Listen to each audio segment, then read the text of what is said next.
Oh my gosh, it's ridiculous. I still haven't caught my breath. I need to go to the run club. I am still out No, of breath. I be thinking to myself, like, I need to go to the gym. Welcome to Meaningless, a series about living below your means.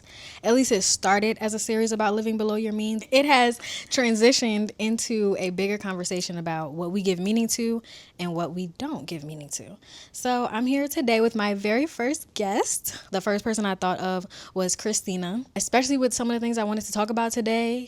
I feel like she's just the perfect person to get into it with. Hey, y'all. Hey. I moved to North Carolina a little bit less than a year ago. I relocated for a job. I am definitely a large city girl. I'm from Chicago, so Big Chicago. yeah, big Chicago. I went to school in Florida. I'm a Rattler, despite the world of Aggies. Love y'all down, but Not too much. Rattlers on top. We love HBCUs over here. That's the road. We give love to all the HBCUs. So since relocating here, it's been a roller coaster of things that has happened just in my personal life, in my professional life. I'm not going to too much. Not too much. Can't give it all away, but yeah, facts. But we appreciate the share. I'm here. I have loved it since I moved here as well. That's one of the things, like I was saying, why I thought she would be the perfect person, because when I first moved here, I moved from Delaware. I'm also not from North Carolina. I'm from Delaware, which is a super, super small city. So it's kind of the opposite end of the spectrum. So I thought we could get into like what that's like, not just moving away from home and being, because you're completely out here by yourself, right? For the most part. Mm-hmm. So no friends prior to moving here. Just moving out here. The only person I knew when I moved out here was my cousin Titi, who then moved away. So I had to make up for that and just kind of figure out like how I was gonna make friends out here. Yeah. But I was very inspired by. I remember like one of the second times that we hung out, and he was like, "Yeah, I moved here a couple months ago." I was like, "A couple months?" You have a bigger community than I could like ever think of in just a few months, and that's like, how did you do that? I definitely will say, being a larger city person and growing up in that atmosphere and then transitioning to FAMU, I kind of had to push myself outside of my limits. So when I went to FAMU, I also had no community, and I was calling my mom every day like, I want to drop out.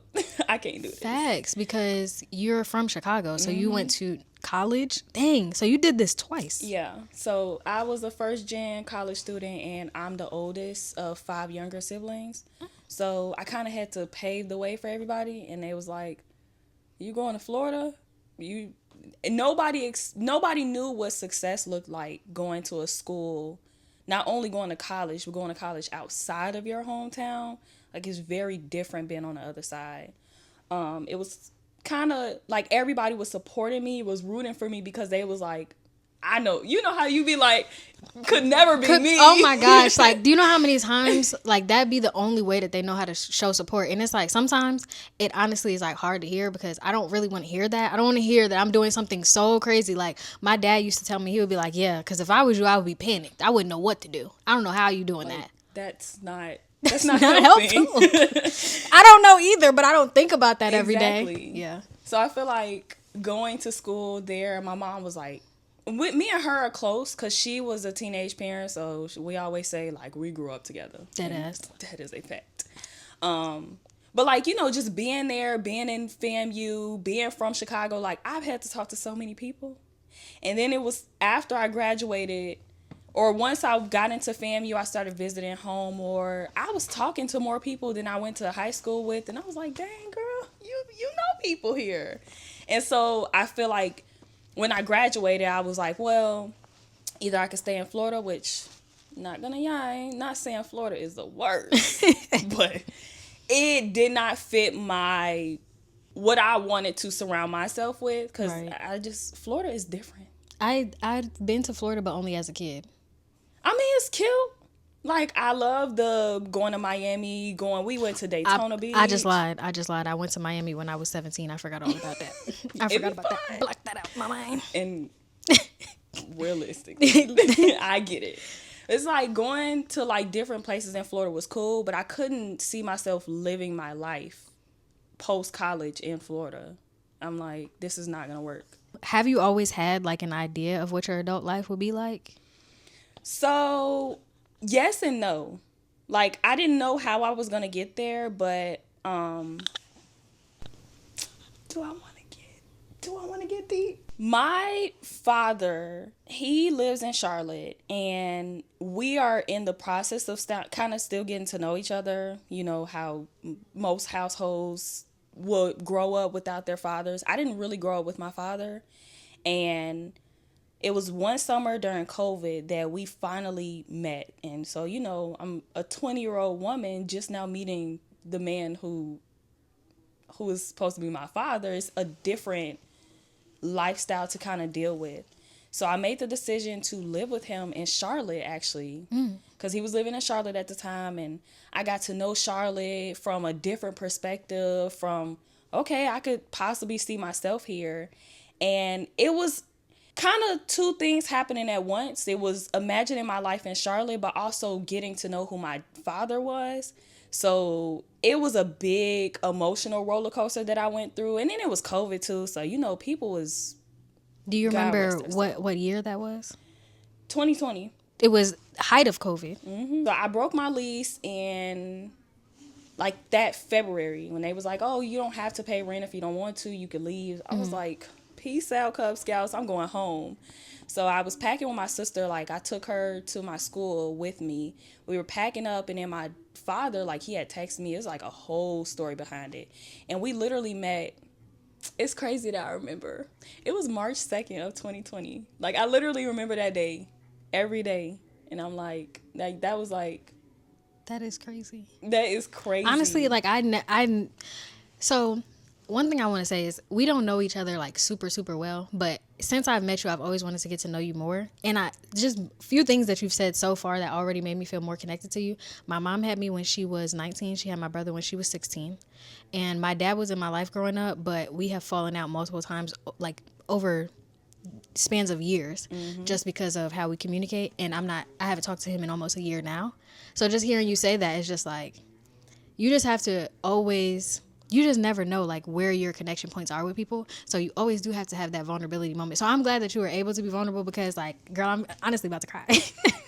I'm trying not to be dramatic, but I'm like, I'm about to cry. No, like, that's I really crazy. needed to hear that because if you can do that, like, you can let somebody into your life that you're just now meeting, and I can't fucking... I don't know how I'm gonna ever talk to that man again, but not that man.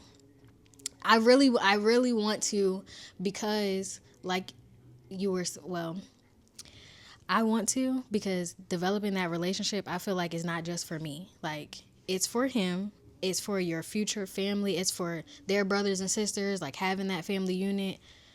That matters. That stuff matters so much more. And I feel like it didn't matter, like, growing up. I'm like, you do something I don't like, I'm not talking to you. Like, you just...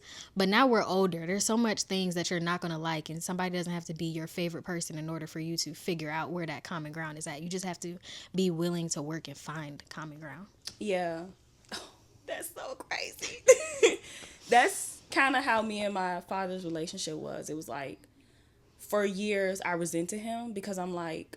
Why did I, a 20-year-old, have to do everything to find you, a grown man? You're twice my age. You should have made the effort to actually get to know who I was. And I feel like I said, being that I'm a first gen, everybody wanted to ride the success wave, but nobody want to ride the struggle bus. Right. And it's like, nah, boo-boo, you got to ride the bus to get to the wave. Right. So I feel like he was one of those people, and I didn't, even... To this day, sometimes I don't feel like he's my father. I feel like he sees me not as a daughter. He sees me as she is a successful woman. Right. And I'm going to pull her on my bus as my daughter because who was successful. Like, I have this successful child. Yes. And I'm like, I didn't give that vibe. Right, like almost as if you contributed to the success. Okay. And hold on, cuz back up. I'm trying, but No, like, and like understanding, or not understanding, but finding that balance to what is trying and what is me overstepping as a daughter, because I want to feel like a daughter. I don't know as far as a daughter to a man. Like, I want to know what that relationship feels like. And sometimes when I see people on like social media and they're like super close, I'm just like, what is that? Is that not strange for you? But it's probably not strange. Like, the strange part is to not be close. But yeah, it is just something to navigate. It really, you do not realize, well, you probably do. A lot of people realize that your relationship with both your parents individually and both of them and their relationship to each other, it shapes so much about your, like, who you are, regardless if it's your 20s or not. And but just in the height of the 20s, because you're 25 as well. We both recently turned 25. So it's just like, it's really hitting. Yeah. All of the shit is really hitting. This is character development at its finest. These are the core memories, honestly. Yeah. I actually want to know something.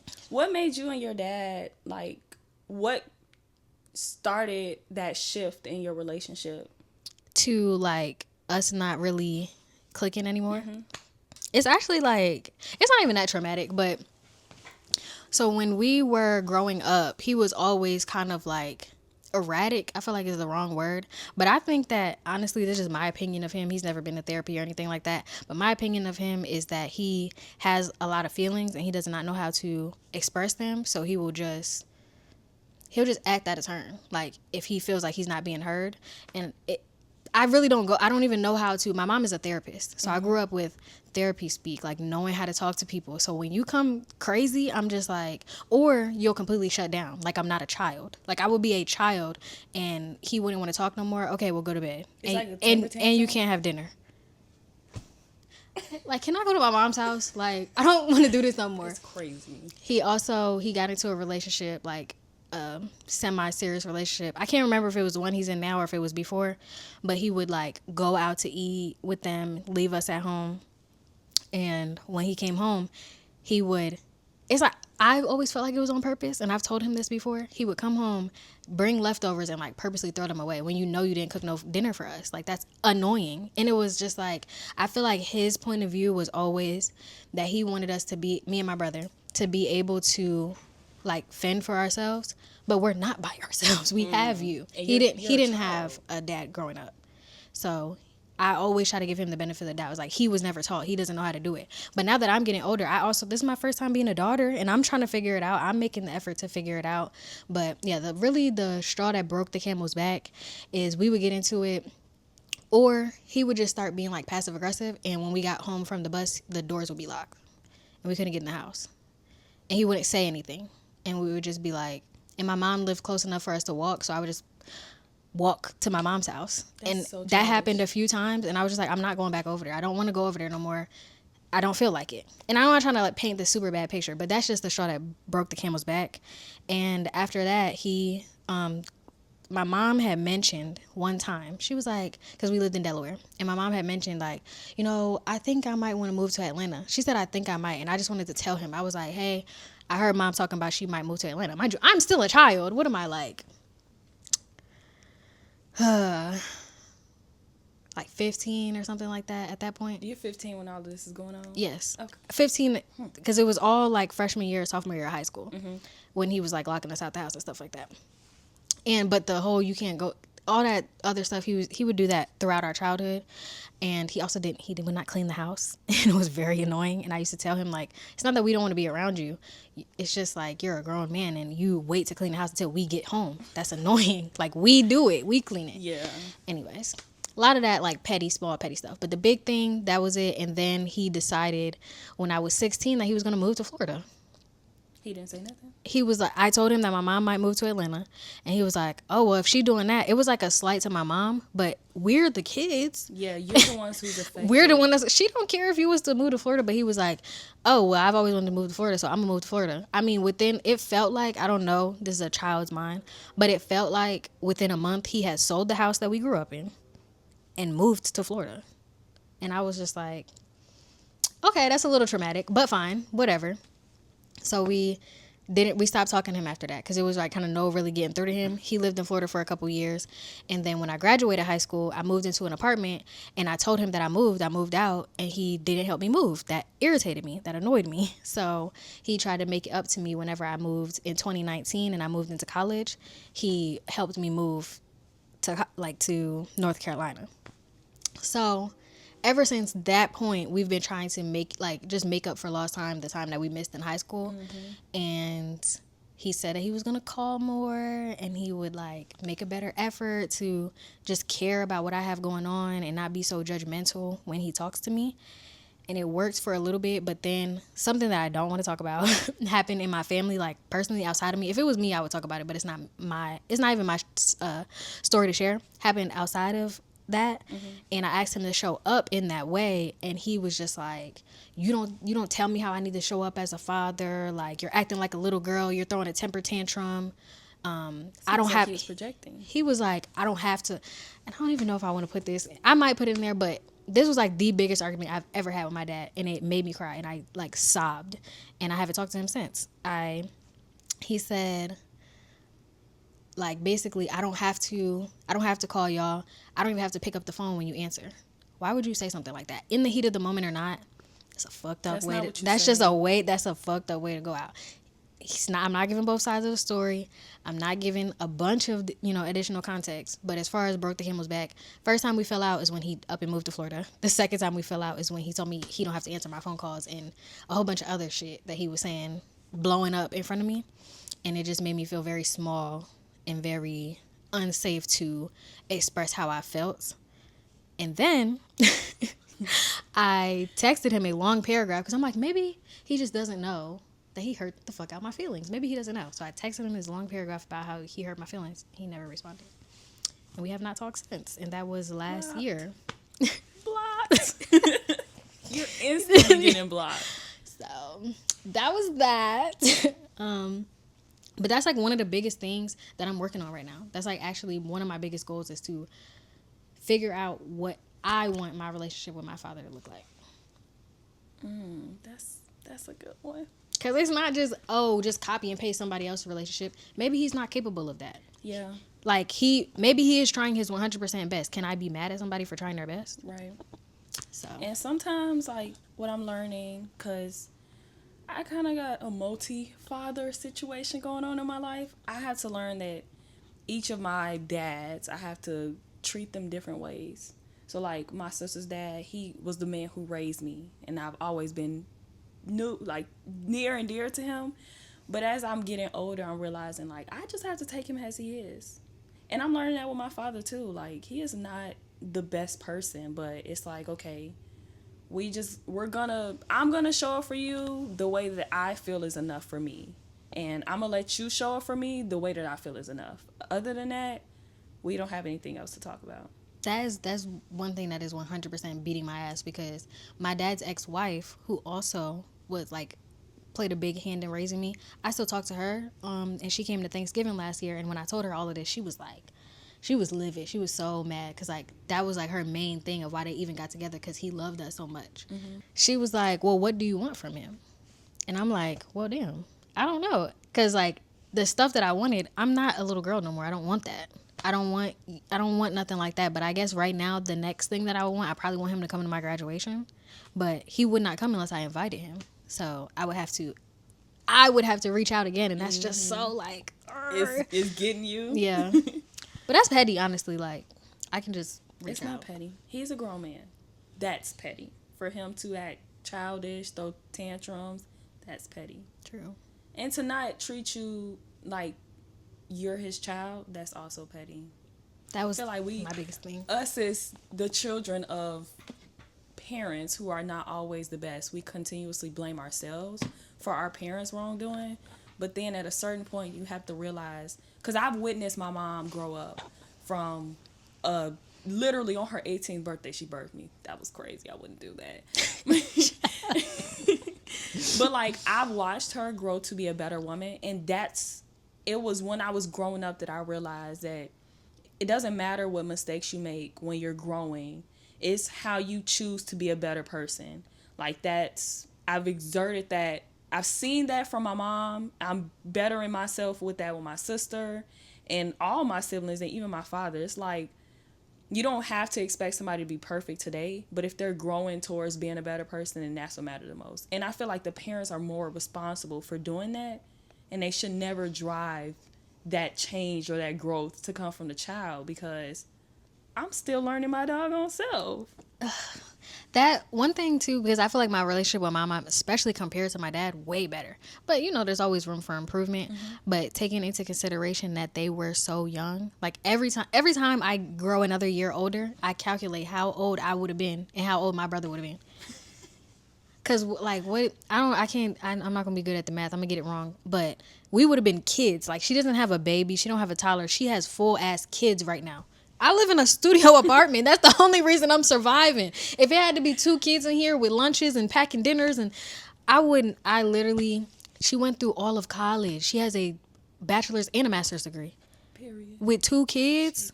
How did you do that? I literally ask her all the time, bro, how did you do that? I barely know what I'm eating for dinner.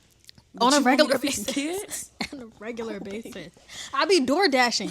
You can't door dash for that would have been $100. My experience of feeling a little bit out of place in my family because like you said, I'm not first generation for college, but I'm the first person that's like moved away like this. And it's just so weird. Like the space when you come home, everybody's like so excited to see you, but they're also always asking you, when are you coming back? And I'm like, I don't know that I am. Maybe never. Sorry to disappoint you. Maybe never. I don't know. I don't know what I don't know. I don't even know what questions to ask. And I feel like also I'm getting to a point in my life where there's nobody in my life that can help me get to the next stage that I would like to get to. I have to go out and find those people and find those mentors. They're not just always everything. Your parents can't be everything to you, even though they were at one point. That's so, I don't know what I'm going to do half the time. Girl, that be the main root behind post-grad depression.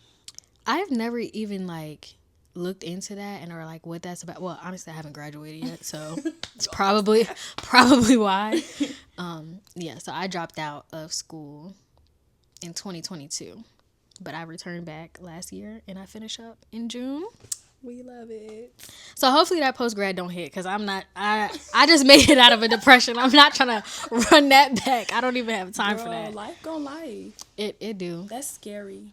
I feel like that was like the scariest thing. It's like my mom she was there to emotionally support me, and now she's like, everything that I'm doing is so off the tracks of what my parents did. They're like, oh my gosh, like, I mean, I just bought a house a little bit over a month ago.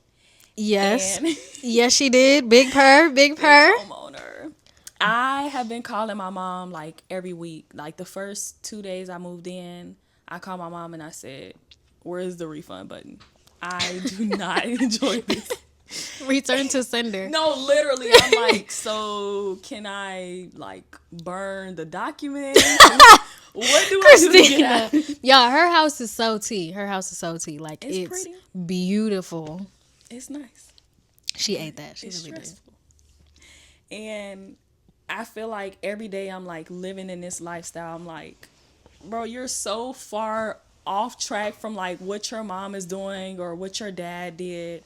It's like they had kids by this point. That's so crazy. I've never even like thought about it like that. Like we're 100% like whole different. It's not like we're like it's a whole nother track. It's a whole nother sport. No, it's a whole nother game. Like we're in an entirely different game.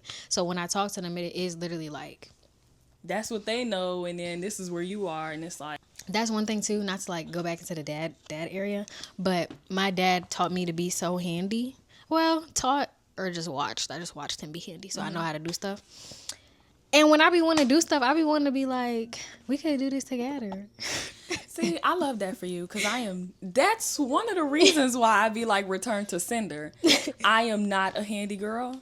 And I love people that are like, even working in my job. Sorry to say this. I love everybody who work it. But I work a boy's job. Did y'all finish that Tina juice? No. It had to be disclosed. No, literally. Everybody texting me like, "What's the recipe for that Tina juice?" And I'm like, "Oh, so y'all really like Oh it?" no, this is, oh my gosh. If you haven't, the next function, you gotta surprise everybody with a big thing of Tina juice when we come in, and the Tina juice gonna be there. Welcome back to Meaningless. We're back from our commercial break. Cheers. We're gonna transition into talking about our current friend group right now. Oh Jesus! I done moved 30 fucking feet. And I'm out of breath. This is ridiculous. Do you know that I was finna skip run club? This told me to. I can't. At this point, I literally cannot. Cause what the hell? Oh my god. Yeah, Rod was finna beat my ass in the group chat when I was talking about, oh, y'all want to go to the farmers market? He said, we're going to the run club first. I know. I said that. He said he is not playing. He's not fucking around with y'all. Actually, that is how I met Christina. I went to the run. I found the run club on TikTok. I knew Rod from college. Me and Rod went to the same college, and we didn't really like mingle that much in college. I knew him. I feel like we knew of each other, but we didn't really know each other like that in college. But I knew Evan, and Evan knew Rod. So when I seen them on the run club, I was like, oh, I've been looking for a run club. Like, I'm trying to put myself out there. And it's crazy. And I probably talked to him about this if he's seen my growth and like how I can talk to people more, because I was in my like worst, maybe not worst, that's not the good word, but I was in my most potent social anxiety at that point, and I really didn't leave the house. I didn't talk to people. I really isolated myself really, really bad. And all my closest friends either live in Charlotte, Virginia, Texas. So I didn't really have nobody out here. And I found it on TikTok, and I went, and it was so much fun. My first one was literally so much fun. I used to be faithful to the run club. No, you was. I seen you running. I said, I'll see you later, girl. I will walk. No, if I'm out there, the only reason I would run this weekend is because I want to make it to the farmer's market. I want to go. I like going to the farmer's market. But you know they got to wait for everybody. People like me. You know what? I'm going to run. I'm going to run this time. I'm going to put some dedication. HBCU strong. Yeah. I don't remember how we actually started hanging out. I can't remember like the first time we started hanging out, but I remember when we went to the park and we was dancing. They was doing like a salsa class in the park. That was really fun. That was fun. And I just appreciate you be down. You definitely be down. About me. I am down. See, I don't be everywhere, but I be in enough places. Sometimes. Like, you will definitely pop out, and that's like very encouraging for somebody like me who I be in the house. When you are, do you consider yourself an extrovert? Yes. Okay, because I consider you an extrovert, and I just wanted to make sure that I'm not just labeling you something. Sometimes I don't want to talk, and people are like, "Are you okay?" And I'm like, "I just want to breathe." We're so not used to it. Yeah. We're just like, I guess that's just who I am. I'm very extroverted. Like, I used to get in trouble in school for like talking too much. And I was like, wow. Now look at me. I still talk too much. ain't nothing changed. Nothing changed. Now I can see why they got mad. Sometimes I just would not shut up. But I'm definitely an extroverted person. I love my personality, though. I do, yeah. It's a lot to digest for some people who are like, you talk too much. Leave me alone. But I feel like everybody starts to warm up to me. I'm like that cup of tea that it's like, I gotta let you cool down a little bit. Do you feel like you attract extroverts or like introverts? I attract more extroverts. Well, actually, I would say like it's kind of a balance. Like some people who are also extroverted, they kind of see me as a threat because it's like, if I'm talking and you talking, who not talking? It's like, oh, okay. But I like the introverts because growing up as, like, I've always been the smartest kid. I was always in the smartest classes. I used to tutor people. Clock that. Yeah. And then I went to school as an engineer, and you know how engineers are different. I was like by far the most extroverted engineer, and they could not take it because it was like, how are you so extroverted and you're still passing your classes? Right. Like, there's no way somebody who can have conversations like you is smart. And I'm like, you just don't know. You underestimating me. Exactly. Some people can balance it all. Yeah. And I feel like a lot of my introverted friends, like I attract them, or they, we kind of attract each other because they like my outgoing personality, and it's like I'm to me or to other people, I'm very comforting. Like I have a conversation with the people in the corner, like the kids who used to wear the black hoodies, and you think they gon' they a little trouble. I was talking to them all the time. I was like, I don't know why, but And I feel like as an introverted person, most of the people that I gravitate towards are extroverted. Like it just happens that way. And around them, I can be more comfortable in my extrovertedness because I feel like I'm by myself so often that I feel like that contributes to me being introverted because I'm not talking to nobody if I'm just out on the street. If I go for walks by myself. I moved out here by myself, so that kind of contributes to it. But I think I'm introverted, but I also think I have a big personality if I want to show it. If I want to show it. I love everybody like that. I don't know. I'm very much a perspective thinker, and I feel like there's so many push and pull personalities that kind of like fit within each other. Cause it's like I attract introverts, but I also attract extroverts. But I know how to tone myself down when I'm around people who have larger personalities. And then I also know that I can fill in for the people who are not willing to speak or who might have a little bit of troubles pushing themselves out or their comfort zone. So I'm like, it's okay, girl. I got you. I feel like we have a lot of synergy, and it's just very easy to talk to you. Like, even from any of our conversations, they've been stimulating. I don't know how to describe that, but I like to talk, and I like that's my favorite thing to do with a friend. If we can do something plus talk, plus yap, plus chat, that's all. Sign me up. That's all I really need. I will go. That's why I don't like club that much because you can't even talk. You can't. The music's too loud. I can't even What are talk. we doing? I can count a handful of times how many times I go to the club, and my little ass be drunk as hell. So I don't got no, it ain't really no reason for me to be up in the club anyhow. But a bar, a little something to eat. Yeah. That's my cup of tea. Tapas, drinks, margaritas. You know the vibes. One thing I wanted to say, this is the last thing, is I told you this in the car. I hate when people don't pick me up from the airport. Girl. I honestly, I don't know why that makes me feel like the redheaded stepchild that don't nobody fuck with. When I gotta get my ass in an Uber. That's actually very real. I don't know. It's very random, but just fun fact about me, if you pick me up from the airport, I actually, that touches my heart. Because I just feel like it's just such an endearing thing to do. And it's so easy. It's so easy. All you gotta do is, a little 1-2. Yeah, no, I agree. I don't like driving, so I love when you drive. And drive me anywhere. Drive me anywhere. I'm in the car. I'm a great passenger seat friend.